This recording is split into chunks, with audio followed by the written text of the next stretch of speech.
Hello friends, infinity ક્લાસમાં હું માછી ચિરાગ આપ સર્વે મિત્રોનું હાર્દિક સ્વાગત કરું છું. ગુજરાતની ભૂગોળમાં આપણે 2 લેક્ચર જોયા. પહેલા લેક્ચરની અંદર આપણે 34 જિલ્લાની રચના વિશે સમજ્યા, કયો જિલ્લો કઈ સાલમાં બન્યો અને કયા મુખ્યમંત્રીએ બનાવ્યો એના વિશે માહિતી આપણે પહેલા વિડીયોની અંદર મેળવી. બીજા વિડીયોની અંદર આપણે 34 જિલ્લાની સરહદ વિશે અભ્યાસ કર્યો અને આંતરરાજ્યો સાથે પણ સરહદ ધરાવતા જિલ્લાની માહિતી મેળવી, દરિયાઈ સરહદ ધરાવતા જિલ્લાની માહિતી મેળવી અને પાકિસ્તાન સાથે સરહદ ધરાવતા જિલ્લાની પણ માહિતી મેળવી. તો ચલો હવે આપણે આજે ત્રીજા વિડીયોની અંદર આવીએ અને આપણું પૃથ્વીના નકશાની અંદર કે પૃથ્વીની અંદર આપણું ગુજરાત ક્યાં આવેલું છે એ શોધીએ પહેલા, અને એના પછી આપણે અક્ષાંશ અને રેખાંશની વાત કરીશું કે સૌથી પહેલા આપણે અક્ષાંશ અને રેખાંશની માહિતી આપણે કેમ મેળવવી જરૂરી છે એના વિશે પહેલી માહિતી મેળવીએ કે અક્ષાંશ અને રેખાંશ કેમ જરૂરી છે એના વિશે પહેલી માહિતી મેળવીએ, પછી આપણે અક્ષાંશ વિશે વાત કરીશું. તમને બધાને જ ખબર હશે કે પૃથ્વી કેવી છે? તો કે ગોળ છે. કેવી છે? ગોળ છે. પૃથ્વી ગોળ છે તો કે ના, પૃથ્વી કેવી છે? નારંગી જેવી ચપટી છે. કેવી છે? નારંગી જેવી ચપટી છે. બંને બાજુથી દબાયેલી છે અને વચ્ચેથી કેવી છે? તો કે ફૂલેલી છે. તો એના વિશે વાત કરીએ કે આ પૃથ્વી બંને બાજુથી ચપટી છે અને વચ્ચેથી ફૂલેલી છે. તો આ પૃથ્વી પર આપણે બે વસ્તુ વિશે પહેલા તો વાત કરીશું કે આ પૃથ્વી પર તમે અત્યારે કહી શકો ખરા કે આપણું ગુજરાત કઈ જગ્યાએ આવેલું હશે? કે ના, આપણને અત્યારે કોઈ જ માહિતી નથી કે શું ગુજરાત કઈ જગ્યાએ હશે, કઈ જગ્યાએ હશે, કે આ આખી પૃથ્વી પર ગુજરાત કઈ જગ્યાએ હશે એ આપણે નક્કી કરી શકતા નથી. એ નક્કી કરવા માટે તમારે સૌથી પહેલા શેની માહિતી હોવી જોઈએ? અક્ષાંશ અને રેખાંશની માહિતી હોવી જોઈશે. કે શેની માહિતી હોવી જોઈએ? અક્ષાંશની માહિતી હોવી જોઈએ. અક્ષાંશ અને બીજું શેની? રેખાંશ. કે અક્ષાંશ અને રેખાંશની માહિતી જો તમને હશે તો તમે આસાનીથી નક્કી કરી શકો કે આ પૃથ્વી પર આપણું ગુજરાત કઈ જગ્યાએ હશે. તો ચાલો સૌથી પહેલા આપણે અક્ષાંશની વાત કરીએ. બરાબર છે? તો અક્ષાંશની અંદર કે અક્ષાંશ છે શું? કે પૃથ્વીની સપાટી પર દોરેલી આડી કાલ્પનિક રેખાઓને શું કહેવામાં આવે છે? અક્ષાંશ કહેવામાં આવે છે. શું કહેવામાં આવે છે ભાઈ? પૃથ્વીની સપાટી પર દોરેલી આડી કાલ્પનિક રેખાઓને શું કહેવામાં આવે છે? અક્ષાંશ કહેવામાં આવે છે. જેવી કે જોઈએ કે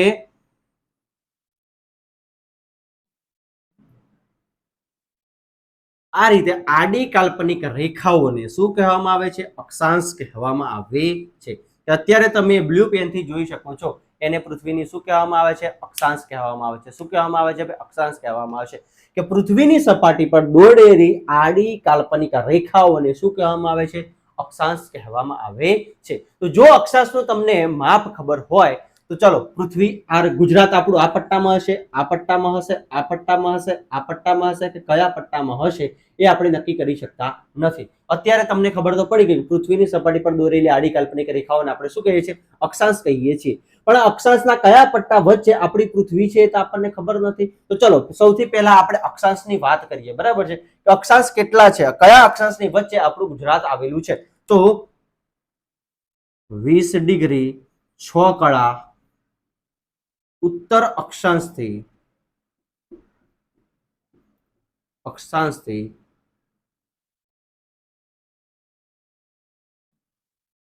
24 ડિગ્રી 42 કળા ઉત્તર અક્ષાંશની વચ્ચે આપણી શું આવેલી છે? પૃથ્વી આવેલી છે. આપણી શું આવેલી? આપણું શું આવેલું છે? ગુજરાત આવેલું છે. કે 20-6 ઉત્તર અક્ષાંશથી 24-42 ઉત્તર અક્ષાંશની વચ્ચે કંઈક આપણું શું આવેલું છે? ગુજરાત આવેલું છે. ચલો, આ ગુજરાતનું માપ છે. બરાબર છે? કે અહીંયા જે અક્ષાંશ અને રેખાંશનું આપણે જે માપ લઈ રહ્યા છે એ શેનું છે? ગુજરાત. શેનું છે ભાઈ? ગુજરાત. કે ગુજરાત કયા બે અક્ષાંશ અને રેખાંશની વચ્ચે આવેલું છે આપણે જોઈએ. ચલો સૌથી પહેલા આપણે અક્ષાંશની વાત કરી. બરાબર છે? કે 20-6 ઉત્તર અક્ષાંશથી 24-42 ઉત્તર અક્ષાંશની વચ્ચે આવેલું છે. તો ચલો અહીંયા તમને એક વસ્તુ ધ્યાન આવવું જોઈએ કે અહીંયા પણ ઉત્તર છે અને અહીંયા પણ ઉત્તર છે. તો ભાઈ હવે તમને એ ખબર હોવી જોઈએ કે જ્યારે પૃથ્વીનો નકશો આવી જાય, કોઈ પણ નકશો આપેલું હોય તો સૌથી પહેલા તો તમને દિશાઓ ખબર હોવી જોઈએ કે કઈ દિશા કઈ બાજુ છે. તો તમારે એટલું ધ્યાન રાખવાનું કે કોઈ પણ નકશો લઈ લો તો નકશાની ઉપરની બાજુએ હંમેશા કઈ દિશા આવશે? ઉત્તર દિશા આવશે. કઈ દિશા આવશે? ઉત્તર. નીચે કઈ દિશા આવશે? દક્ષિણ. ક્લિયર થયું? બે દિશાઓ ખબર પડે છે. તો ઉપર હંમેશા નકશાની ઉપરની સાઈડ કઈ દિશા આવશે? ઉત્તર. નીચેની સાઈડ કઈ દિશા આવશે? દક્ષિણ. અને તમારો જમણો હાથ છે, બરાબર છે, કે તમારો જમણો હાથ છે એ દિશા કઈ આવશે? પૂર્વ. કઈ દિશા આવશે? પૂર્વ. અને ડાબો હાથ છે એ કઈ દિશા આવશે? પશ્ચિમ. કઈ દિશા આવશે ભાઈ? પશ્ચિમ. બરાબર છે? કે કઈ દિશા થશે? પશ્ચિમ. ક્લિયર થાય છે? હા. કે કઈ દિશા થશે? પશ્ચિમ. કઈ દિશા થશે? કે તમારો જે ડાબો હાથ છે એ દિશા કઈ થશે? પશ્ચિમ. બરાબર છે. જો ફરીથી એકવાર કે તમે નકશો જે જોઈ રહ્યા છો, તમારી સામે નકશો હશે, બરાબર છે. એ નકશામાં ઉપરની બાજુએ ઉત્તર, નીચેની બાજુએ દક્ષિણ, તમારો જમણો હાથ જ્યાં હોય ત્યાં પૂર્વ, ડાબો હાથ હશે ત્યાં કઈ હશે? પશ્ચિમ હશે. ચલો, દિશાઓ ખબર પડી ગઈ. તો હવે આ અક્ષાંશ વિશે આપણે કરીએ. અને આ અક્ષાંશ શેના છે? ગુજરાતના. ભાઈ અક્ષાંશ શું છે? પૃથ્વીની સપાટી પર આડી દોરેલી કાલ્પનિક રેખાઓને આપણે શું કહે છે? અક્ષાંશ. કયા બે અક્ષાંશની વચ્ચે પૃથ્વી આવેલી છે? 20 ઉત્તર અક્ષાંશ, 24 42 ઉત્તર અક્ષાંશ. ચલો, હવે તો સૌથી પહેલા મધ્યની લાઈન આપણે ડ્રો કરીએ કે આ કઈ લાઈન છે? મધ્ય. બરાબર છે. આ કઈ છે? મધ્ય. કે ઉપર કઈ દિશા થશે? ઉત્તર. નીચે કઈ થશે? દક્ષિણ. બરાબર છે. તો હવે આ ઉત્તર બંને આપેલું છે, તો ઉત્તરથી આપણે ક્રમશઃ જવાનું. તો અહીંયાથી 1 2 3 આ રીતે કઈ જશો? 20 અને 25 ની વચ્ચે કઈક આપણી શું હશે? પૃથ્વી આવે. અરે શું આવેલું છે? ગુજરાત આવેલું છે. કઈ જગ્યાએ જોજો. હા, 20 6 થી 24 42 એટલે કે 20 અને 25 ના પટ્ટામાં કઈક આપણું ગુજરાત આવેલું છે. ક્લિયર થાય છે? ચલો, ઉપર થોડુંક વધારે લઈ લીધું, આપણે થોડાક નીચે આવી જઈએ પાછા. જો હા, કે 20 અને 25 કયા? 20 અને 25 ના પટ્ટાની વચ્ચે એટલે કે આ પટ્ટાની વચ્ચે આપણું ગુજરાત આવેલું હશે.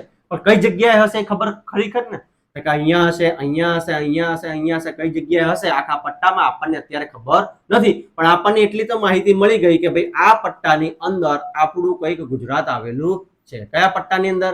કે આ જે લાઈન ડ્રો કરી છે આ પટ્ટાની અંદર ગુજરાત હશે.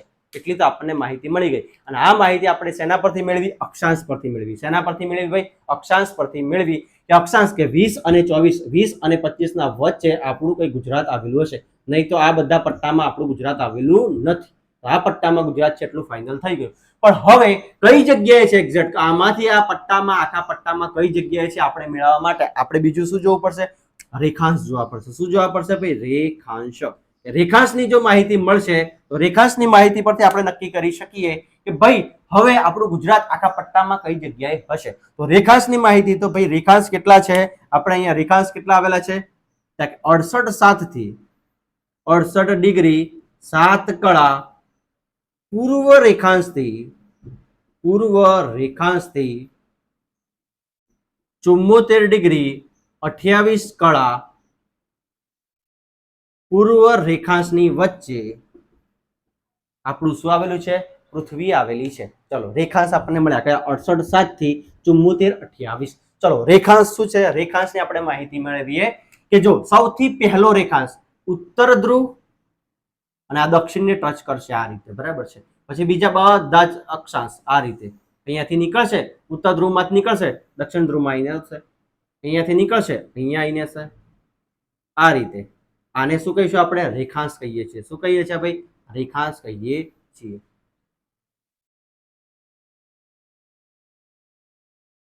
થાય છે ક્લિયર? બરાબર છે. અને હવે આ રેખાંશમાં, આ રેખાંશની અંદર કયો રેખાંશ પકડવાનો? તમારે 68 રેખાંશ પકડવાનો. ચલો 68 પકડીએ કે આ કયો રેખાંશ? 68 રેખાંશ. બરાબર છે. ચલો 68 ને આપણે આ ડ્રો કરીએ 68 રેખાંશ. અને આ બીજો બાજુમાં કયો લઈએ? 75. એટલે કે 68 અને 74. 68 અને 74 ની વચ્ચે કઈક આપણી પૃથ્વી આવેલી છે, અરે આપણું ગુજરાત આવેલું છે. તો હવે કયો પટ્ટો થયો? કે આ પટ્ટો થયો. કયો છે આ? 68 વાળો અને 74 વાળો આ પટ્ટાની વચ્ચે આપણું કઈ ગુજરાત આવેલું હશે. તો હવે તમને એટલી તો ખબર પડી ગઈ અક્ષાંશ અને રેખાંશમાં કે અક્ષાંશ અને રેખાંશ ખબર હોય તો આપણને ગુજરાત મળી જાય. તો જો હવે અક્ષાંશ અને રેખાંશ બંને ટચ કઈ જગ્યાએ થાય છે? કે બંને ભેગા કઈ જગ્યાએ થાય છે? કે બંને કઈક ભેગા આટલે થાય છે. બરાબર છે. અહીંયા થાય છે. તો આપણું ગુજરાત ક્યાં હશે? કઈક અહીંયા હશે. ક્લિયર થઈ ગયું? મગજમાં બેસે છે? બરાબર છે. તો આપણું ગુજરાત કઈક અહીંયા હશે. બરાબર છે. ક્લિયર થઈ ગયું કે ગુજરાત આપણું કઈ જગ્યાએ હશે? કે હા, હવે આપણને અહીંયાથી માહિતી મળી કે ભાઈ આપણું ગુજરાત કઈક આટલી જગ્યાએ હશે. ક્લિયર? હા, તો આ આપણને કઈથી ખબર પડી? કે આપણને શેની માહિતી હતી? અક્ષાંશ અને રેખાંશની માહિતી હતી. એના પરથી આપણે નક્કી કરી શક્યા કે ભાઈ પૃથ્વીના ગોળામાં આપણું ગુજરાત કઈ જગ્યાએ હશે. ચલો, આવીને આવી જ રીતે તમે ભારત કઈ જગ્યાએ હશે એ પણ નક્કી કરી શકો છો, કે કોઈ પણ જગ્યા નક્કી કરી શકો છો કે આપણા આ નકશાની અંદર આ જે પૃથ્વીનો ગોળ નકશો છે એ નકશાની અંદર આપણું વસ્તુ કે ગુજરાત છે, ભારત છે, આપણો જિલ્લો છે કઈ જગ્યાએ હશે પણ એના માટે તમને શું ખબર હોવું જોઈએ કે જે પણ વસ્તુ શોધો છો એનું અક્ષાંશ અને રેખાંશનું માપ તમને ખબર હશે તો તમે આસાનીથી નક્કી કરી શકો છો કે કઈ જગ્યાએ હશે, આ નકશા પર આપણી કઈ વસ્તુ કઈ જગ્યાએ હશે. ચલો આટલા પરથી આપણે નક્કી કરી ચૂક્યા, બરાબર છે, કે આપણું કંઈક ગુજરાત આટલે આવેલું છે. ક્લિયર થઈ ગયું? તો હવે તમને બધાને ખબર પડી હશે કે આપણે અક્ષાંશ અને રેખાંશ સમજવા કેમ જરૂરી છે. આટલી માહિતી પરથી તમને ખબર પડી હશે કે ભાઈ આપણે આ અક્ષાંશ અને રેખાંશની માહિતી કેમ મેળવવી જરૂરી છે. તો ચલો હવે આજના લેક્ચરની અંદર આપણે શેની વાત કરીશું? આ અક્ષાંશની વાત કરીશું અને કાલના લેક્ચરમાં આપણે રેખાંશ વિશે માહિતી મેળવીશું. તો આજનો લેક્ચર હવે શરૂ થાય છે શેનો છે? અક્ષાંશ વિશે શરૂ થશે કે આપણે અક્ષાંશની ટોટલી માહિતી મેળવી લેવાની છે. અક્ષાંશની માહિતી મેળવીશું અને કાલના લેક્ચરમાં આપણે રેખાંશ વિશે ભણીશું. ચલો હવે કન્ટિન્યુ કરીએ.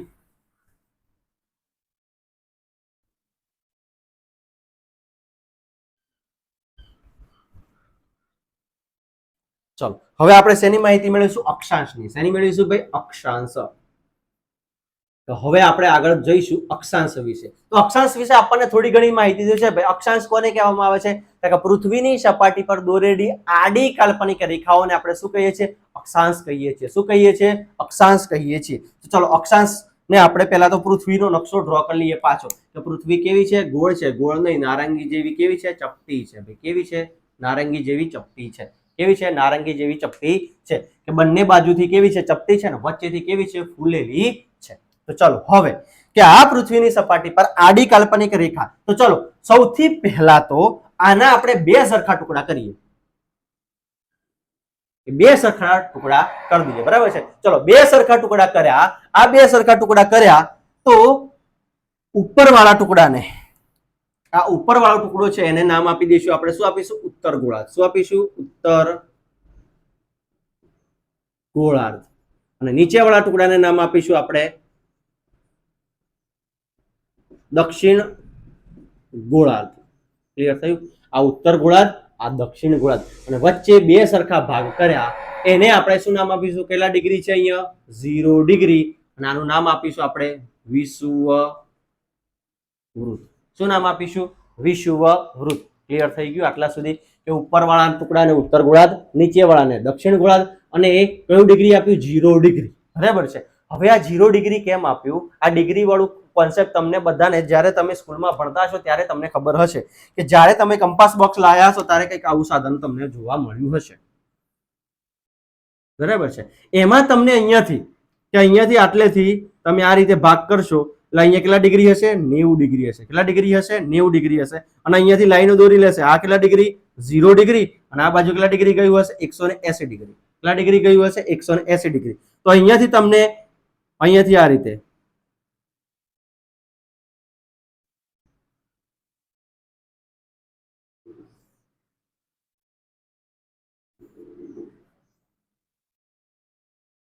આવું તમે કોણ માપક જોયું હશે, બરાબર છે. તો કોણ માપકમાં કેટલા હશે? કે ઉપર કેટલા હશે? 90, આ બાજુ 0 અને આ બાજુ કેટલા હશે? 180. અને તમે બીજી પણ માપ જોયા હશે અથવામાં આ રીતે માપ આપેલા હશે. આ બાજુ 180, આ બાજુ 90 અને અહીંયા કેટલા હશે? 0. આ રીતે બે પ્રકારના માપ હશે, બરાબર છે. તો જો હવે અહીંયા 180 અને અહીંયા 90 અને અહીંયા 180, 0 0 આ રીતના તો તમે માપ જોયા હશે. તો તમને એટલી ખબર પડી હશે કે સર અહીંયા તો કેટલા આવશે? કે 90 જ આવશે. કેટલા આવશે? 90. તો અહીંયા પણ કેટલા આવશે? કે 90 આવે કે ના આવે? કે આવે. ક્લિયર? હા, કે 90 ખબર પડી કે આ કોણ માપક છે. આ કોણ માપકને તમે સીધું મૂકો તો અહીંયા 90 આવશે. કે હા આવશે, બરાબર છે. એટલે 90 ઉપર અને 90 નીચે, બરાબર છે. અને આ કઈ રીતના થાય છે આપણે જોઈએ, બરાબર છે. કે 90 કઈ રીતના આપણે લઈએ છીએ. તો જો અહીંયાથી ખાસ જોજો હા, કે આ 1 ડિગ્રી છે. કેટલા ડિગ્રી છે? કે 1 ડિગ્રી અને આ 1 ડિગ્રીને જોઈન્ટ કરો તો અહીંયા એક અક્ષાંશ, બરાબર છે. ચલો પછી અહીંયાથી બીજી ડિગ્રી, કે આ બીજી ડિગ્રી અને બીજી ડિગ્રીને જોઈન્ટ કરો તો આ બીજો અક્ષાંશ. પછી આ રીતે ત્રીજી, આ રીતે ચોથી, એમ અક્ષાંશ જોઈન્ટ કરવાના, બરાબર છે. તો જો અહીંયાથી 1 ડિગ્રી અને 1 ડિગ્રી અહીંયા જોઈન્ટ કરી, પછી બીજી અહીંયાથી અને એક અહીંયા જોઈન્ટ કરી, પછી 1 ડિગ્રી અહીંયાથી અહીંયા અને અહીંયાથી અહીંયા, આ રીતે ડિગ્રી જોઈન્ટ કરી, બરાબર છે. હવે તમે સમજતા જાઓ કે અહીંયાથી 1 2 3 4 5 આટલા સુધી જશો તો કેટલા આવશે? 90. આ બાજુથી પણ 1 2 3 4 એટલે કેટલા આવશે? 90. તો અહીંયાથી આપણને એટલી ખબર પડે ભાઈ ઉત્તર ગોળાર્ધની અંદર કેટલા અક્ષાંશ આવશે? તો કે 90 અક્ષાંશ. કેટલા આવે ભાઈ? 90 અક્ષાંશ. ક્લિયર થયું? 0 થી તમે અહીંયાથી 0 થી જાઓ તો કેટલા આવે? 90. એટલે 0 થી ગયા તો 90, અહીંયા 0 થી જાઓ તો કેટલા આવે? 90. તો 90 અક્ષાંશ ઉપર, તો 90 અક્ષાંશ ક્યાં આવશે? નીચે. ચલો ક્લિયર થાય છે? ઉત્તર ગોળાર્ધમાં કેટલા અક્ષાંશ આવેલા છે? 90. કઈ રીતના આયા? કોણ માપકની મદદથી આપણે શીખ્યા, બરાબર છે. અને 90 અક્ષાંશ ક્યાં આયા? દક્ષિણ ગોળાર્ધમાં. અને આ 0 વિષુવવૃત્ત વાળો એક અક્ષાંશ, આ કયો? વિષુવવૃત્ત વાળો એક અક્ષાંશ. આ બધાનો સરવાળો મારો તો ટોટલ અક્ષાંશ કેટલા થયા? કે 90 અક્ષાંશ ઉત્તર ગોળાર્ધમાં, 90 અક્ષાંશ દક્ષિણ ગોળાર્ધમાં, એટલે કેટલા થયા? 180. અને એક અક્ષાંશ એટલે ટોટલ કેટલા થઈ ગયા? 181 અક્ષાંશ. ભાઈ આપણી આખી પૃથ્વી પર કેટલા અક્ષાંશ દોરેલા છે? 181 અક્ષાંશ દોરેલા છે. કેટલા દોરેલા છે? 181 અક્ષાંશ છે. એટલે તમને પરીક્ષામાં અહીંયાથી પ્રશ્ન પૂછાય કે કુલ અક્ષાંશની સંખ્યા કેટલી છે? તો 180. કુલ અક્ષાંશ વૃત્તની સંખ્યા કેટલી છે? તો પણ શું આવશે? 181 અક્ષાંશ જ આવશે. ઉત્તર ગોળાર્ધમાં કેટલા અક્ષાંશ આવેલા છે? તો કે 90. દક્ષિણ ગોળાર્ધમાં કેટલા આવેલા છે? 90. 90 ને 90 કેટલા થાય? 180. અને એક વિષુવવૃત્ત એટલે ટોટલ અક્ષાંશ કેટલા થઈ ગયા? 181 થઈ ગયા. બરાબર છે. તો ચલો હવે કે આપણે અહીંયા થોડીક લાઈનો દોરેલી છે, તો એ લાઈનો વિશે આપણે ભણીએ કે જો અહીંયા કે ઉપર 23.5 અને નીચે 23.5. જોજો હા, કે ઉત્તર ગોળાર્ધમાં 23.5 છે, એને આપણે શું નામ આપીશું? મકરવૃત્ત. શું આપીશું? અરે એક અહીંયા ખાસ ધ્યાન રાખજો, બે વસ્તુ આવશે, એક મકરવૃત્ત આવશે ને એક કર્કવૃત્ત આવશે. બરાબર? કે 23.5 ઉત્તર ગોળાર્ધમાં આપણે શું નામ આપીશું? કર્કવૃત્ત. શું નામ આપીશું? કર્કવૃત્ત. શું નામ આપીશું? કર્કવૃત્ત. અને 23.5 દક્ષિણ ગોળાર્ધમાં શું નામ આપીશું? મકરવૃત્ત. શું નામ આપીશું ભાઈ? મકરવૃત્ત. ક્લિયર થયું? કે 23.5 ઉત્તર અક્ષાંશને શું નામ આપ્યું? કર્કવૃત્ત. 23.5 દક્ષિણ અક્ષાંશને શું નામ આપ્યું? મકરવૃત્ત. બરાબર છે? ચલો અહીંયા આટલું ક્લિયર થયું. 23.5 ઉત્તર અક્ષાંશ. ચલો લખીએ અહીંયા આ ઉત્તર ના શું લખીશું? દક્ષિણ. જોજો હા, કે 23.5 ઉત્તર અક્ષાંશને શું કીધું? કર્કવૃત્ત. 23.5 દક્ષિણ અક્ષાંશને શું કીધું? મકરવૃત્ત. બરાબર છે? અને હજી બીજા બે માપ લઈશું આપણે. 66.5 અને ઉપર પણ કેટલા આવશે? 66.5. આ ઉત્તર છે તો આ પણ કયું થશે? ઉત્તર. અને આ પણ કયું થશે? દક્ષિણ. કે 66.5 ઉત્તર અક્ષાંશને શું નામ આપીશું? ઉત્તર ધ્રુવ વૃત્ત. શું નામ આપીશું? ઉત્તર ધ્રુવ વૃત્ત. અને 66.5 દક્ષિણ ગોળાર્ધને શું નામ આપીશું? દક્ષિણ ધ્રુવ વૃત્ત. ક્લિયર થઈ ગયું? હા, જો કેટલા નામ યાદ રાખ્યા? 23.5 ઉત્તર અક્ષાંશને શું નામ આપ્યું? કર્કવૃત્ત. 23.5 દક્ષિણ અક્ષાંશને શું નામ આપ્યું? મકરવૃત્ત. 66.5 ઉત્તર અક્ષાંશને શું નામ આપ્યું? ઉત્તર ધ્રુવ વૃત્ત. 66.5 દક્ષિણ અક્ષાંશને શું નામ આપ્યું? દક્ષિણ ધ્રુવ વૃત્ત. ક્લિયર થયા? ચાર નામ હવે આવડશે. ચલો હવે આ ચાર નામ યાદ રહ્યા હોય તો હજી બીજા નામ આપેલા છે, એને નામ યાદ રાખીશું. કે જે આ ઉત્તર ધ્રુવ છે, કયું છે? ઉત્તર ધ્રુવ વૃત્ત છે, એનું બીજું નામ છે આર્કટિક. શું નામ છે? આર્કટિક. અને દક્ષિણ ધ્રુવ છે એનું શું છે? એન્ટાર્કટિક. શું નામ છે ભાઈ? એન્ટાર્કટિક. ક્લિયર થશે? 66.5 ઉત્તર ધ્રુવનું બીજું નામ શું છે? આર્કટિક. 66.5 દક્ષિણ ધ્રુવનું નામ શું છે? એન્ટાર્કટિક. ભાઈ 66.5 ના બે નામ. બરાબર છે? 66.5 ઉત્તર ધ્રુવના બે નામ, ઉત્તર ધ્રુવ અથવા તો આર્કટિક.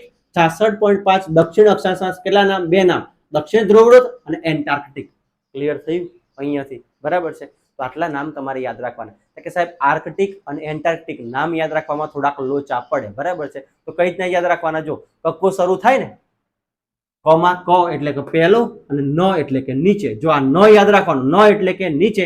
એન્ટાર્કટિક ન આવ્યો એટલે નીચે, એટલે નીચે કયું નામ આવશે? એન્ટાર્કટિક આવશે. અને ઉપર કયું નામ આવશે? આર્કટિક આવશે. કયું આવશે? આર્કટિક આવશે. ચલો હવે યાદ રહી ગયું એન્ટાર્કટિક આર્કટિક. ચલો હવે આ જે 90 ડિગ્રી આપેલું છે, આ 90 ડિગ્રી એક ધ્રુવ બને છે, એને આપણે શું નામ આપીશું? ઉત્તર ધ્રુવ. કયો નામ આપીશું? ઉત્તર ધ્રુવ. આ 90 ડિગ્રી કયું? દક્ષિણ ધ્રુવ. શું નામ આપીશું? દક્ષિણ ધ્રુવ.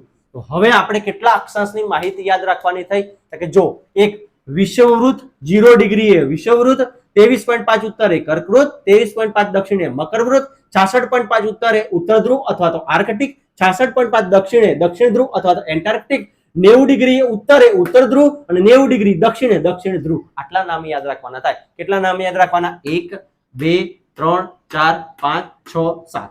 બરાબર છે. કેટલા નામ યાદ રાખીશું આપણે? 7 નામ યાદ રાખવાના. અને ટોટલ અક્ષાંશ કેટલા છે? 181. આ 181 માં આપણા કામના કેટલા છે? આ 7 જ કામના છે.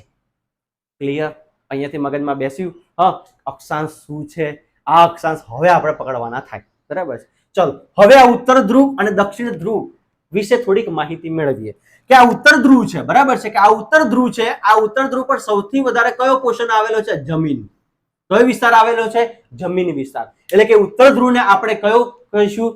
જમીન ગોળાર્ધ કહીશું. શું કહીશું? જમીન ગોળાર્ધ કહેવામાં આવે છે. અને આ દક્ષિણ ધ્રુવમાં સૌથી વધારે કયો વિસ્તાર આવેલો છે? જળ વિસ્તાર. કયો વિસ્તાર આવેલો છે? જળ વિસ્તાર. તો દક્ષિણ ગોળાર્ધને આપણે શું કહીશું? જળ ગોળાર્ધ કહેવામાં આવે છે. કેમ? કારણ કે પૃથ્વી પરનું સૌથી વધારે પાણી આપણને ક્યાં જોવા મળે છે? નીચેના ભાગમાં જોવા મળે છે.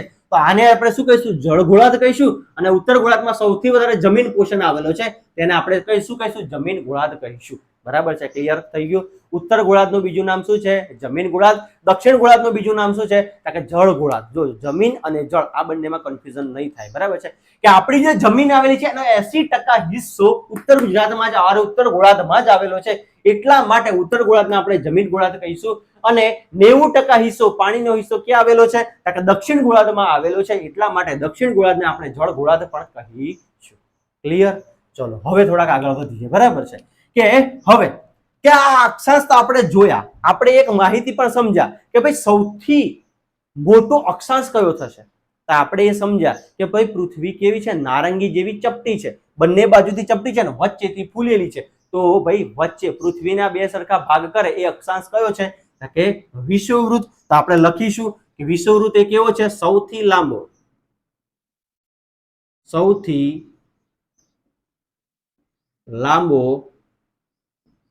અક્ષાંશ કયો છે? વિષુવવૃત્ત. કે સૌથી લાંબો અક્ષાંશ કયો છે? વિષુવવૃત્ત. અને એની લંબાઈ કેટલી છે? ચલો આપણે હમણાં માહિતી મેળવી કે સૌથી લાંબો અક્ષાંશ કયો છે? વિષુવવૃત્ત છે. ભાઈ સૌથી લાંબો અક્ષાંશ કયો છે? વિષુવવૃત્ત. તો આ વિષુવવૃત્તની લંબાઈ કેટલી છે? કે વિષુવવૃત્તની લંબાઈ કેટલી છે? 40,000 કિલોમીટર. ભાઈ કેટલી છે? 40,000 કિલોમીટર છે. કે આ વિષુવવૃત્તની લંબાઈ કેટલી છે? 40,000 કિલોમીટર.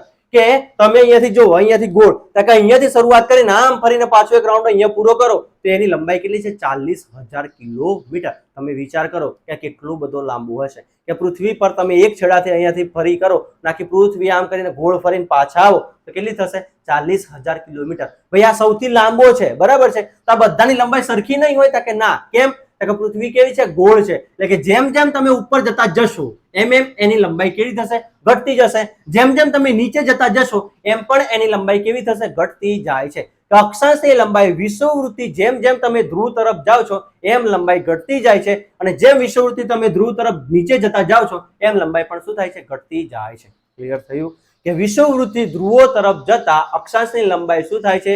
ઘટતી જાય છે. શું થાય છે ભાઈ? ઘટતી જાય છે. ક્લિયર થયું? કે વિષુવવૃત્તિ જેમ ઉપર જશે એમ લંબાઈ ઘટશે, નીચે આવશે એમ પણ લંબાઈ ઘટશે. અને સૌથી લાંબો અક્ષાંશ કયો છે? કે વિષુવવૃત્ત. અને વિષુવવૃત્તની લંબાઈ કેટલી છે? 40,000 કિલોમીટર. તો હવે તમે જતા રહો. જો અહીંયા કે અહીંયાથી ઉપર જાઓ એટલે લંબાઈ ઘટી? કે હા ઘટી. ફરી ઉપર જાઓ એટલે લંબાઈ ઘટે કે ના ઘટે? કે ઘટે. અહીંયાથી નીચે જાઓ ઘટે છે? કે હા ઘટે છે. અને બે અક્ષાંશ વચ્ચેની કે આ બે અક્ષાંશ વચ્ચેનું અંતર કેટલું છે? બરાબર છે. આ ખાસ યાદ રાખવાનું છે. બે અક્ષાંશ વચ્ચેનું અંતર કેટલું છે? અક્ષાંશ એકબીજાને કેવા છે? સમાંતર છે. કેવા છે? અક્ષાંશ એકબીજાને સમાંતર છે. એટલા માટે બધા અક્ષાંશ વચ્ચે અંતર કેવું હશે? સરખું હશે. અને બે અક્ષાંશ વચ્ચેનું અંતર કેટલું છે? 111 કિલોમીટર. કેટલું છે? 111 કિલોમીટર. ભાઈ કેટલું છે? કે બે અક્ષાંશ વચ્ચેનું અંતર કેટલું છે? 111 કિલોમીટર. બરાબર છે. 111 કિલોમીટર. કે જેટલા પણ અક્ષાંશ છે 181 અક્ષાંશ છે, દરેકે દરેક એક અક્ષાંશ પરથી બીજા અક્ષાંશ પર જશો એટલે તમારે કેટલું અંતર કાપવું પડે? 111 કિલોમીટર જેટલું અંતર કાપવું પડે. તો જો અહીંયાથી આપણે બે વસ્તુ ક્લિયર થઈ. સૌથી લાંબો અક્ષાંશ કયો છે? વિષુવવૃત્ત એ સૌથી લાંબો અક્ષાંશ છે. એની લંબાઈ કેટલી છે? 40,000 કિલોમીટર છે. જેમ તમે વિષુવવૃત્તથી જેમ તમે ધ્રુવ તરફ જશો એમ અંતર શું થશે? ઘટતું જશે. અને જેમ તમે ધ્રુવો તરફ જશો એમ અંતર ઘટતું જશે. અને બે અક્ષાંશ વચ્ચેનું અંતર કેટલું છે? 111 કિલોમીટર. ચલો આટલા સુધી ક્લિયર થયું. ચલો હવે આપણે થોડાક આગળ જઈએ કે ઉત્તર ગોળાર્ધ અને દક્ષિણ ગોળાર્ધ. બરાબર છે કે આ ઉત્તર અક્ષાંશ અને દક્ષિણ અક્ષાંશ તો આપણે ભણ્યા કે આ 90 શું છે? ઉત્તર અક્ષાંશ છે અને આ 90 શું છે? કે દક્ષિણ અક્ષાંશ છે. ક્લિયર? તો હવે આટલું ભણ્યા પછી તમને હવે એટલી ખબર હોવી જોઈએ, બરાબર છે, કે આપણે ગુજરાત કઈ જગ્યાએ આવેલું છે અને ગુજરાત અને ભારત કઈક આ કર્કવૃત્ત પર આવેલા છે. કઈ જગ્યાએ આવેલા છે? કર્કવૃત્ત પર આવેલા છે. તો આપણે જો ગુજરાત અને ભારત, આપણે હમણાં ગુજરાત જોયું કે ગુજરાત કયા બે રેખાંશની વચ્ચે આવતું હતું? કે 24/7 થી કઈ જગ્યાએ? કે 20/6 થી 20/6 ઉત્તર અક્ષાંશ થી 24/42 ઉત્તર અક્ષાંશ. એટલે કે આપણે શેના પર આવીએ છીએ? કર્કવૃત્ત પર આવીએ છીએ. બરાબર છે. તો આપણે એ પણ જોવું પડે કે આના પર કયા કયા જિલ્લા આવેલા છે, કયા કયા રાજ્ય આવેલા છે એ જોવું પડે કે ભારતના કયા કયા રાજ્યો આવેલા છે અને ગુજરાતના કયા કયા જિલ્લા આવેલા છે એ આપણે સમજવું પડે. તો હવે આપણે એની માહિતી મેળવીએ. બરાબર છે કે આ કર્કવૃત્ત પર કયા કયા જિલ્લા આવેલા છે અને કયા કયા ભારતના કયા કયા રાજ્યો આવેલા છે. ચલો કેમ આ જોવું છે? ગુજરાતને આપણે હમણાં ભણ્યા તો ગુજરાત કયા અક્ષાંશની વચ્ચે આવેલું છે?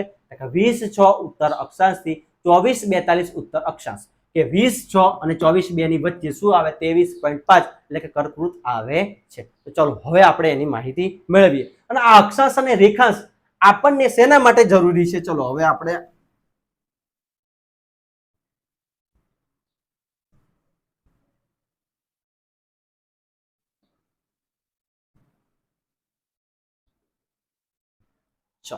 હવે કે આપણે વાત કરીએ અહીંયા ગુજરાત રિલેટેડ. બરાબર છે.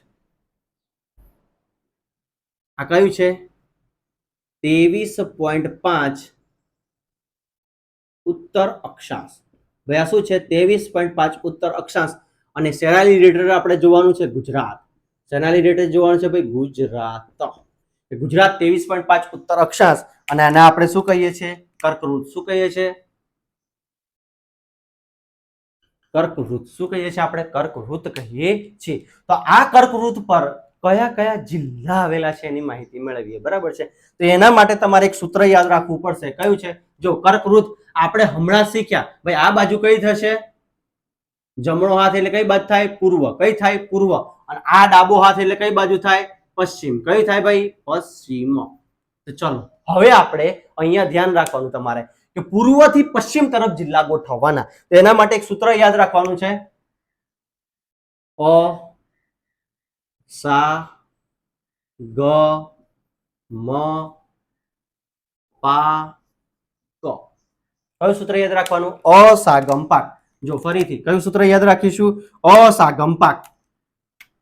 અ સા ગ મ પા ક. બરાબર છે. અસાગમ પાક સૂત્ર યાદ રાખવાનું છે. અ એટલે કયો જિલ્લો થશે? અ એટલે જિલ્લો થશે અરવલ્લી. કયો જિલ્લો થાય? અરવલ્લી. સા એટલે કયો જિલ્લો થાય? સાબરકાંઠા. કયો થાય? સાબરકાંઠા. ઘ એટલે કયો જિલ્લો થાય? ગાંધીનગર. ઘ એટલે કયો જિલ્લો થાય? ગાંધીનગર. પછી મ એટલે કયો જિલ્લો થાય? મહેસાણા. કયો જિલ્લો થાય? મહેસાણા. પા એટલે કયો જિલ્લો થાય? પાટણ. કયો થાય? પાટણ. અને ક એટલે કયો જિલ્લો થાય? કચ્છ. કયો જિલ્લો થશે? કચ્છ. ક્લિયર થઈ ગયું? અસાગમ પાક કે અરવલ્લી, સાબરકાંઠા, ગાંધીનગર, મહેસાણા, પાટણ, કચ્છ. તો આપણે ગુજરાતના નકશામાં પૂર્વથી તમને જો પરીક્ષામાં પૂછાય કે પૂર્વથી પશ્ચિમ તરફ કર્કવૃત્ત પર આવતા ગુજરાતના જિલ્લા પૂર્વથી પશ્ચિમ તરફ ગોઠવો તો સૌથી પહેલો કયો હશે? અરવલ્લી, પછી સાબરકાંઠા, પછી ગાંધીનગર, પછી મહેસાણા, પછી પાટણ, પછી કચ્છ. ક્લિયર થઈ ગયું? જો તમને એમ પૂછાય કે કર્કવૃત્ત પર આવતા જિલ્લા પશ્ચિમથી પૂર્વ તરફ ગોઠવો તો સૌથી પહેલો કયો આવશે? કચ્છ, પાટણ, મહેસાણા, ગાંધીનગર, સાબરકાંઠા, અરવલ્લી. જે રીતે પૂછે એ રીતે તમારે ખાલી એક જ સૂત્ર યાદ રાખવાનું છે. કયું છે? અસાગમ પાક. કયું સૂત્ર યાદ રાખવાનું? અસાગમ પાક. ચલો હવે થોડીક માહિતી મેળવી લઈએ. જે ઉપર આપણે દર્શાવ્યા જિલ્લા છે કચ્છ, મહેસાણા અને સાબરકાંઠા. કેમ આ રીતે દર્શાવ્યા છે? તમારે તોરણ જ બનાવવાનું. હા, પહેલો જિલ્લો નીચે ઉપર નીચે ઉપર નીચે ઉપર નીચે આ જ રીતે જવાનું. કેમ એ રીતે જવાનું? થોડુંક યાદ રાખવાનું છે એટલા માટે. ચલો સાબરકાંઠા. તો સાબરકાંઠાનું એક શહેર છે. કયું છે? પ્રાંતિજ. સાબરકાંઠાનું શહેર કયું છે? પ્રાંતિજ. પ્રાંતિજ શહેર પરથી શું પસાર થાય છે? કર્કવૃત પસાર થાય છે. ભાઈ ક્યાંથી? કે પ્રાંતિજ શહેર પરથી શું પસાર થાય છે? કર્કવૃત પસાર થાય છે. મહેસાણામાં શું? મોઢેરા. મોઢેરાનું શું? સૂર્ય મંદિર. કયું ભાઈ? સૂર્ય મંદિર. કે મહેસાણામાં મોઢેરાનું સૂર્ય મંદિર, કે મોઢેરાના સૂર્ય મંદિર પરથી પણ શું પસાર થાય છે? કર્કવૃત પસાર થાય છે. અને કચ્છના કયા? ધીણોધર ડુંગર. ધીણોધર ડુંગર. આ ધીણોધર ડુંગર પરથી શું પસાર થાય છે? કર્કવૃત પસાર થાય છે. ચલો યાદ રહી ગયું. તો કર્કવૃત વિશે ગુજરાત રિલેટેડ આપણે કેટલી માહિતી મેળવી? કે જો 23.5 ઉત્તર અક્ષાંશ શું કહીશું? કર્કવૃત કહીશું. અને પૂર્વથી પશ્ચિમ તરફ ગોઠવી ગુજરાત રિલેટેડ. ગુજરાતમાં કેટલા જિલ્લા હતા? કે 1 2 3 4 5 અને 6 જિલ્લામાંથી પસાર થાય છે. જબ ગુજરાતના કેટલા જિલ્લામાંથી પસાર થાય છે? 6 જિલ્લામાંથી પસાર થાય છે. કઈ જિલ્લામાંથી? 6 જિલ્લા. ફરીથી 1 2 3 4 5 અને 6 જિલ્લામાંથી કર્કવૃત પસાર થાય છે. કયા કયા જિલ્લા? અરવલ્લી, સાબરકાંઠા, ગાંધીનગર, મહેસાણા, પાટણ, કચ્છ. સાબરકાંઠાના પ્રાંતિજ શહેર પરથી, મહેસાણાના મોઢેરાના સૂર્ય મંદિર પરથી, કચ્છ જિલ્લાના ધીણોધર ડુંગર પરથી શું પસાર થાય છે? કર્કવૃત પસાર થાય છે. ક્લિયર થઈ ગયું? તો હવે આપણે ગુજરાતના 6 જિલ્લા તો જોયા, પણ આપણને ખબર છે કે ભાઈ ગુજરાતમાં જિલ્લા કેટલા હતા? કે 34 જિલ્લા. કેટલા જિલ્લા? 34 જિલ્લા. 6 જિલ્લામાંથી કર્કવૃત પસાર થાય છે. તો કેટલા જિલ્લામાંથી કર્કવૃત? કેટલા જિલ્લા કર્કવૃતની ઉપર આવેલા છે અને કેટલા જિલ્લા કર્કવૃતની નીચે આવેલા છે? તો ચલો હવે અત્યાર સુધી કર્કવૃત ઉપર કેટલા જિલ્લા હતા? એક જ હતા. પણ હવે કેટલા થઈ ગયા? 2. કેટલા જિલ્લા થઈ ગયા? 2. કેટલા થઈ ગયા? 2. અને કયા કયા? એક તો લખીએ આપણે વાવ થરાદ. કયા લખીશું? વાવ થરાદ. અને બીજો જિલ્લો આવશે કયો? બનાસકાંઠા. જૂની ચોપડીમાં ખાલી ને ખાલી તમને એટલું જોવા મળશે કે કર્કવૃત ઉપર ખાલી કેટલા જિલ્લા આવતા હતા? એક જ જિલ્લો આવતો હતો, એને એ કયો હતો? બનાસકાંઠા. પણ હવે તમારે કેટલા યાદ રાખવાના છે? 2. એ કયા કયા છે? વાવ થરાદ અને બનાસકાંઠા. ચલો હવે 34 જિલ્લામાંથી તમે માહિતી મેળવો તો 6 ને 2 કેટલા થાય? 6 ને 2 કેટલા થાય? 8 થાય. કેટલા થાય? 8. તો હવે કેટલા જિલ્લા બાકી રહ્યા? 34 માંથી 8 કાઢો તો કેટલા બાકી રહ્યા? હા, કેટલા બાકી રહ્યા? 26 રહે. તો નીચે કેટલા જિલ્લા હશે? 26 જિલ્લા. જો 26 ને 6 કેટલા થાય? 32. 32 ને 2 કેટલા થાય? 34. તો તમને અહીંયાથી પરીક્ષામાં એમ પૂછાય કે કર્કવૃતની નીચે કેટલા જિલ્લા? જો કર્કવૃત પર કેટલા જિલ્લા આવેલા છે? 6. કર્કવૃતની નીચે અહીંયા હવે અહીંયા જોજો હા કે કર્કવૃતની નીચે ને ઉપર શું શું આવે છે. બરાબર છે? જો અહીંયાથી આપણે લઈએ કે આ શું છે? કર્કવૃત. જોજો અહીંયા શું છે? આ કર્કવૃત. પછી આ શું આવશે? કે કર્કવૃત થી નીચે જાઓ એટલે શું આવે તમને? વિષુવવૃત્ત. અને કર્કવૃત થી ઉપર જાવ એટલે શું આવે? ઉત્તર ધ્રુવ વૃત્ત. આટલું હતું. બરાબર છે? તમને પરીક્ષામાં એમ પૂછાય કે કર્કવૃત અને વિષુવવૃત્ત વચ્ચે કેટલા જિલ્લા છે? 26. કેટલા છે? 26. કર્કવૃત પર કેટલા જિલ્લા છે? 6. અને ઉત્તર ધ્રુવ વૃત્ત અને કર્કવૃત વચ્ચે કેટલા જિલ્લા છે? 2 જિલ્લા. કેટલા જિલ્લા છે? 2 જિલ્લા. આ માહિતી ખાસ યાદ રાખજો. બરાબર છે? ફરીથી એક વખત કે કર્કવૃત અને ઉત્તર ધ્રુવ વચ્ચે કેટલા જિલ્લા છે? 2. કર્કવૃત અને વિષુવવૃત્ત વચ્ચે કેટલા છે? 26. અને કર્કવૃત પર કેટલા જિલ્લા છે? 6 જિલ્લા છે. ક્લિયર થાય છે? સારી માહિતી શેની હતી? પછી આ બધી જ માહિતી શેની હતી? આપણા ગુજરાતની. શેની હતી? આ ગુજરાતની. યાદ રાખજો. ગુજરાતની આપણે માહિતી મેળવી. તો હવે આપણે શેની માહિતી મેળવીશું? ભારતની. કેમ? કે ગુજરાતમાંથી જો કર્કવૃત પસાર થતું હોય તો ભારતમાંથી પણ કર્કવૃત પસાર થાય. તો ચલો હવે ફરીથી આપણે શું લઈશું? 23.5. શું લેવાનું? 23.5 ઉત્તર ધ્રુવ. શું લઈશું? ઉત્તર અક્ષાંશ. ઉત્તર અક્ષાંશ. અને 23.5 ઉત્તર અક્ષાંશ ને આપણે શું કહીએ છીએ? કર્કવૃત. શું કહીએ છીએ ભાઈ? કર્કવૃત. બરાબર છે? અને કર્કવૃત આ બાજુ કઈ થશે? પૂર્વ. આ બાજુ કઈ થશે? પૂર્વ. અને આ કઈ થશે? પશ્ચિમ. કઈ થશે? પશ્ચિમ. કે ઉપર કઈ છે? ઉપર પૂર્વ અને આ બાજુ પશ્ચિમ. બરાબર છે? તો ચલો હવે અને આ રિલેટેડ આ માહિતી શેની છે? ભારતની. શેની છે ભાઈ? ભારત. ભાઈ માહિતી શેની છે? ભારત. બરાબર છે? કે ભારતની માહિતી છે. ચલો ભારત પર આપણે હવે જિલ્લા હવે આપણે શેની વાત કરીશું? રાજ્યોની વાત કરીશું. ભાઈ શેની વાત કરીશું? રાજ્યોની. તો કયા કયા રાજ્ય છે એને લખીએ. ગ ર મ છત્રી પજામી. શું યાદ રાખીશું સૂત્ર? ગરમ છત્રી પજામી. કયું? ગરમ છત્રી પજામી. બરાબર છે. કેટલા થશે? 1 2 3 4 5 6 7 8. તો કર્કવૃત પર ભારતના કેટલા રાજ્યો પસાર થાય છે? તો 8 રાજ્યો. કેટલા રાજ્યો ભાઈ? 8 રાજ્યો. આપણે માહિતી મેળવી. ઉપર ગુજરાતના જિલ્લા કેટલા હતા? 6. રાજ્યો કેટલા છે? 8. કેટલા છે? 8. ક્લિયર થાય છે? હા, સમજાય છે? ચલો હવે આપણે માહિતી હજી મેળવીએ. બરાબર છે કે ચલો હવે ગ એટલે શું થશે? ગ એટલે કે ચલો ગ ર મ છ ત્રી પ જા મી. બરાબર છે. ગ એટલે કે ગુજરાત. શું આવશે ભાઈ? ગુજરાત. ર એટલે શું આવશે? રાજસ્થાન. મ એટલે શું આવશે? મધ્યપ્રદેશ. શું આવશે? મધ્યપ્રદેશ. છ એટલે શું આવશે? છત્તીસગઢ. શું આવશે? છત્તીસગઢ. ત્રી એટલે શું આવશે? ત્રિપુરા. શું આવશે? ત્રિપુરા. પ એટલે શું આવશે? પશ્ચિમ બંગાળ. શું આવશે? પશ્ચિમ બંગાળ. જ એટલે શું આવશે? ઝારખંડ. અને મી એટલે શું આવશે? મિઝોરમ. શું આવશે ભાઈ? મિઝોરમ. બરાબર છે. ચલો હવે આને નંબર આપીએ. બરાબર છે. ખાસ નંબર યાદ રાખજો. 1 2 3 4 પછી છેલ્લે જવાનું 5 6 7 અને 8. જો આ નંબર કેમ આપ્યા તમારે યાદ રાખવાના છે કે પૂર્વથી પશ્ચિમ તરફ ગોઠવવાનું થાય તો પશ્ચિમથી પૂર્વ તરફ. બરાબર છે કે આપણે પશ્ચિમથી પૂર્વ તરફ જઈએ તો પહેલો નંબર, બીજો, ત્રીજો, ચોથો, પછી છેલ્લે પાંચમો, પછી છઠ્ઠો, પછી સાતમો અને પછી આઠમો જવાનું. બરાબર છે. આ રીતે ક્રમમાં જવાનું. એ રીતે જો પૂર્વથી કે તો 8 7 6 5 4 3 2 અને 1 આ રીતે આવવાનું. બરાબર છે.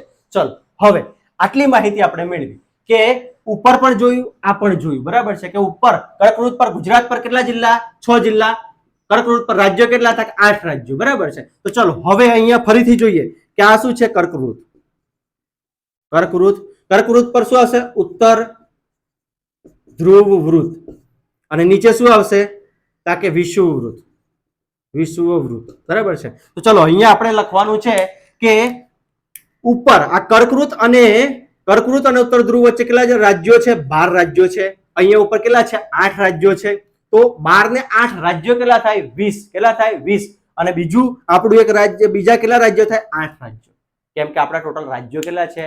કે જો અહીંયા ઉપર જિલ્લા કેટલા હતા ભાઈ? ટોટલ જિલ્લા ગુજરાતના જિલ્લા કેટલા હતા? 34. કેટલા હતા? 34. અહીંયા રાજ્યો કેટલા છે? 28. તો 28 રાજ્યોને આપણે કઈ રીતના સેટ કર્યા ખબર પડી કે 34 જિલ્લામાંથી 2 જિલ્લા છે ઉત્તર ધ્રુવ અને કર્કવૃતની વચ્ચે છે, 26 જિલ્લા છે કર્કવૃત અને વિષુવવૃત્તની વચ્ચે છે અને 6 જિલ્લા કર્કવૃત પર છે. એ જ રીતે ભારતની વાત કરીએ તો 28 રાજ્યો પૈકી 12 રાજ્યો ઉત્તર ધ્રુવ અને કર્કવૃતની વચ્ચે છે. કર્કવૃત અને વિષુવવૃત્તની વચ્ચે 8 રાજ્યો છે અને કર્કવૃત પર કેટલા રાજ્યો છે? 8 રાજ્યો છે. ક્લિયર થાય છે? તો અહીંયા આપણને આ પણ સમજાવ્યું. બરાબર છે કે કર્કવૃત પર આપણા કેટલા રાજ્યો છે. અને આ અક્ષાંશ પરથી આપણને શેની માહિતી મળે છે? કે અક્ષાંશ પરથી આપણને તાપમાનની માહિતી મળે છે. બરાબર છે. તો ક્લિયર થયું? આ બધા રાજ્યો પણ તમને અહીંયા ક્લિયર થયા હશે કે કેટલા રાજ્યો છે અને કયા કયા છે, કેટલા જિલ્લા છે અને કયા કયા છે. બરાબર છે. અને આ પરથી આપણને એ વસ્તુ થાય કે અહીંયા આપણે થોડુંક સમજીએ કે એક શું છે? વિષુવવૃત્ત. અહીંયા લખીએ વિષુવવૃત્ત. અને એક શું છે? કર્કવૃત. બરાબર છે. તમારે અહીંયા લખવાનું છે કે વિષુવવૃત્તને આ રીતે 2 વખત ક્રોસ કરતી નદી કઈ છે? તો કઈ છે? કોંગો નદી. કઈ છે? કોંગો નદી. કે આ જે કોંગો નદી છે વિષુવવૃત્તને 2 વાર ઓળંગે છે. અને અહીં એક નદી છે. કઈ છે? મહી નદી. કઈ છે? મહી નદી.